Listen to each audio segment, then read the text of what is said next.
Hey everyone, Tankenstein here. In this video I'll be reviewing the Premium Challenger Mark III, known in-game as the Challenger DS, short for Desert Storm. This is currently a rank 6 9.7 BR main battle tank for the British Ground Forces tech tree. In this video I'll be going over its stats, how it plays, its strengths and weaknesses, and then give it some scores for several key areas right before I give it my final recommendation on if I recommend this vehicle or not. That said, as always, please like, comment, and subscribe if you would like more content, as it greatly helps my channel. But either way, let's get into the video. As always, I'll place the stats here on the left side of the screen. Important stats to know are its movement speed, armor penetration, and reload rate. And now for how it plays. Simply put, this feels like a faster, better armed, and better armored version of the previous tanks leading up to it, which really is not all too unexpected. But the Challenger DS is still not particularly fast. It has a potent cannon, middling speed compared to other premium tanks at this BR,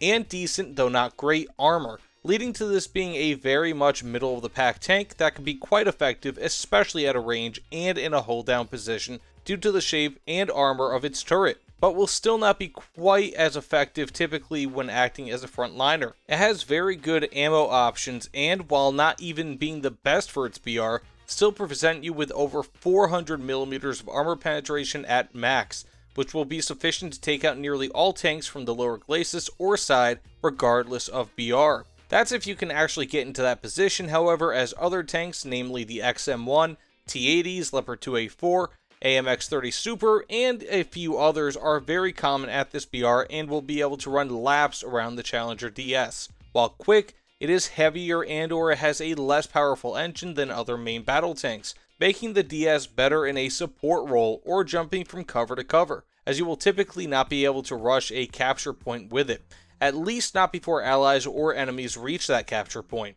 Of course, it is still sufficiently mobile where flanking is an option, but you won't be able to get first dibs on enemy targets for the most part, with these same enemies oftentimes being entrenched by the time that you're within eyesight of them. Again, that leads to where the DS shines, at long ranges and, if possible, in a hold down position, being that you will have the armor pen necessary typically for most long range kills, and that your armor is shaped perfectly for such fighting, along with, of course, the DS being left behind by allies, forcing you to play support, especially in up tiers. Also, for a quick fun fact, the Challenger holds the record of the world's longest tank-to-tank kill at around 4.7 kilometers during Desert Storm, which shows in how it plays in War Thunder. Now that said, let's get into its strengths and weaknesses, and for its strengths, as a good 120mm cannon with good ammo options at 9.7 BR, with both of its APF SDS shells being usable. Second, it has an extremely fast reload speed of 5 seconds with a fully trained crew. Even without a fully aced crew, the Challenger DS is one of the fastest firing MBTs in game, at least while it has shells in its ready rack. Third, it has thermal sights, though this is pretty much universal at 9.7 BR and beyond.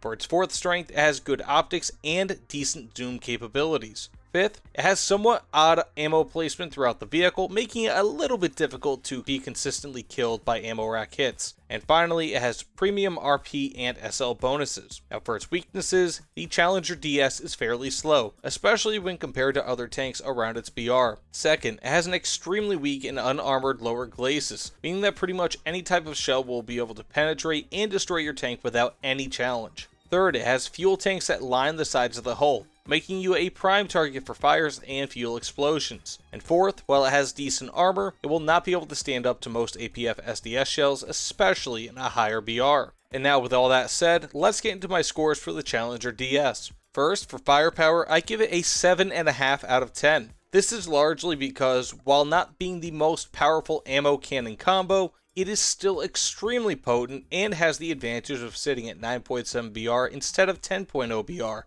removing you from matches against the most powerful tanks in-game, as well as the fact that it has a great reload speed. It also means that you'll be more likely to be in some form of a down tier than other tanks of slightly higher BRs, making your cannon especially effective. For mobility, I give the Challenger DS a 5.5 out of 10. Simply put, while good, it is no match for other tanks around this BR. It will do everything that you ask of it, but only after a good chunk of other players are able to do that thing first. This limits the playstyle options of the Challenger DS in most matches, thus making your speed a handicap rather than an asset, at least in some situations. For survivability, I give it a 5.5 out of 10. While it can dominate from a hold down position or simply in favorable cover, it still has next to no armor on the lower glacis plate and has only decent armor elsewhere. In my experience, its main positive in terms of survivability is the scattering of its ammunition, leading to ammo rack kills being somewhat less common than in other vehicles. Overall, I give the Challenger DS a 6.5 out of 10, with its cannon and reload speed being its main strengths, but with its middling speed and iffy survivability in most situations being its main weaknesses. So, would I recommend that you purchase this vehicle? Well, maybe a few updates ago I would have had a definite yes, but with the premium Leopard 2A4 in the ring, as well as the ZTZ96AP for China, and also the tried and true terms, the Challenger has quite a few tanks that can compete against it. While I think that the Challenger DS is a great grinder for the British Ground Forces tech tree, for that I can definitely recommend it, I would still pick the premium Leopard 2A4 and ZTZ96AP over it as better performing vehicles for their BRs, with the terms also being in that category too, though it's of course not as well balanced as the other vehicles being mentioned in this video. In all, while I think that there are somewhat better premium vehicles currently for sale, I think that the Challenger DS is a great grinder and can be extremely effective in the right hands. So, do I recommend this vehicle? Yes, I do. I would purchase other vehicles first if you want just a strong vehicle, but for the grind, the DS is as good as any in the high tier premium vehicle market. Either way, thank you so much for watching. Please like, comment, and subscribe if you like more content. But either way, thank you again, and I'll see you all on the other side. Take care, everyone.